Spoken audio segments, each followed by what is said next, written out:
Bit 2 has been about the notions, the ideas of knowledge. And in particular, Bit 2 introduced tacit knowledge, knowing how. And this is important. Bit 3 introduces 3 ways of profiling knowledge, which I think of as being 3 modalities of knowledge. And we will use these in part 4 to understand the impact of our view of knowledge on strategy thinking and strategy process.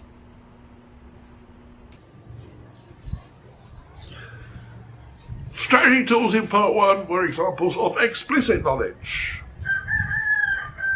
There's no cognizance of how we as actors in an organisation, how we as actors do things, right? That how we do stuff, tacit stuff, is missing. The theories take a cognitive view, which we'll look at in more detail later. And I'm arguing that this cognitive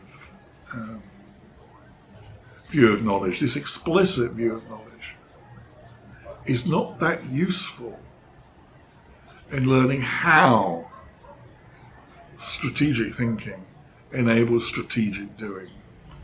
Okay? No, not more theory. Oh yes. Oh yes. Well, what is it? For all the critique of the impoverished stuff that we deliver on the strategy courses within a business school, I've got to say theory is important. Understanding it is important. And I've got to speak about that. The theory, the concepts that we express in language, helps us organize all our stuff. It helps us organize our observations. It helps us give significance to those and to interpret them. It helps us to create patterns. So the knowledge, the theory that we use, offers patterns for our stuff, okay? If you use different knowledge, if you use different theory, you do end up with different stuff. Or should I say a different pattern of stuff? Same stuff, but patterns differently. And therefore has different significance, different meaning. So I'm going to share with you the stuff from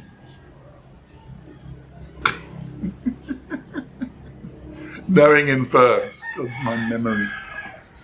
I'm going to share with you some stuff from knowing in firms, okay? About knowledge. This stuff are different profiles of knowledge in the way that the authors describe them, the word they use for knowledge profiles. I prefer to think of them as modalities. Now, modality is something that I came across when I was training as a facilitator, stroke therapist, stroke whatever. And it's really rather nice because it gives you a sense of do-de-do-de-do-de-do-de-do. What it is that you're using links to. I think of the modality as having a rhythm. Don't quite know why, but it's just something about me. So here we are, future research into knowledge management.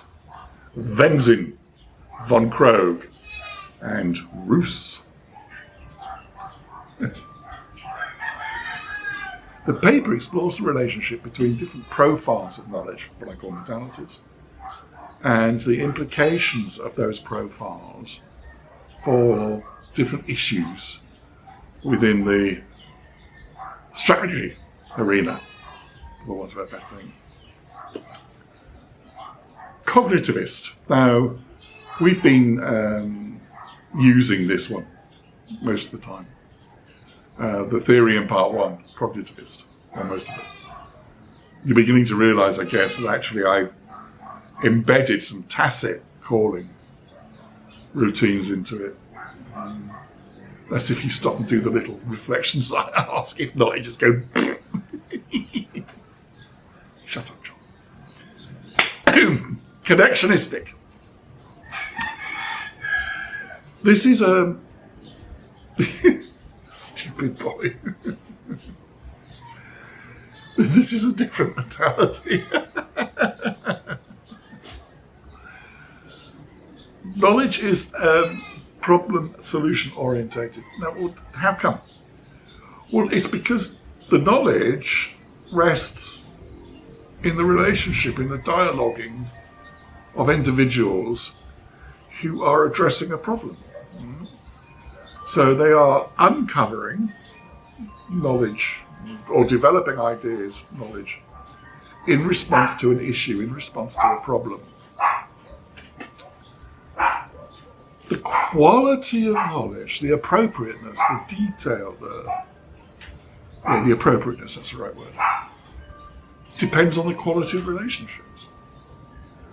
If you have poor quality relationships, you get poor quality communication, you do not get the development of knowledge know-how. Fairly simple implication of that.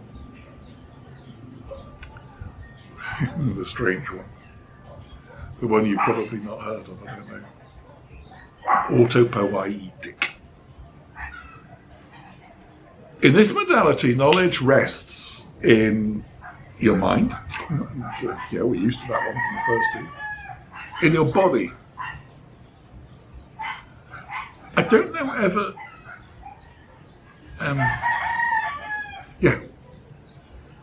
I know it's a bit of a cliche in a certain group of films, but I have a bad feeling about this. I have a bad feeling about this. Is a notion of a body reaction, a bodily sensation tied to some insight or understanding, which may or may not be explicit. Right? Knowledge resides in your body, your ability to play table tennis. And the other thing is, it resides within organizational routines. Now, what do I mean by that? It's quite possible in large organizations that sometime back in the past, a system, a process, a procedure was defined, okay? And in large organizations, that would then be executed by a number of individuals, possibly even in different departments or different arenas. I had an assignment once to help an organization develop its capital planning process. I'm not breaking any confidences. This was in the water industry, and when they plan capital projects, they're big projects.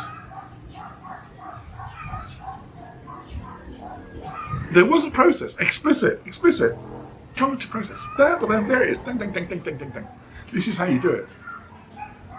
But the thing was, it did not work reliably. And I was asked to develop some process that would enable people to surface and recognize the knowledge which had been built into the original process but had been lost. Because it was reduced to fill this form in and send it over there. In that process, because we were working on it together in groups and in teams, we started to develop the if you like, the connectionistic,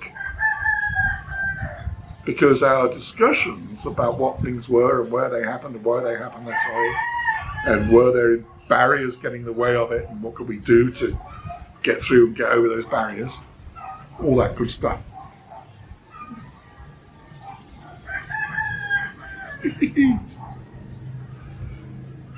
Recognized autopoietic. I still haven't told you what it is, did I? So, bit 3 has introduced ways of characterizing the way we think of knowledge, whether that be as profile or as modalities.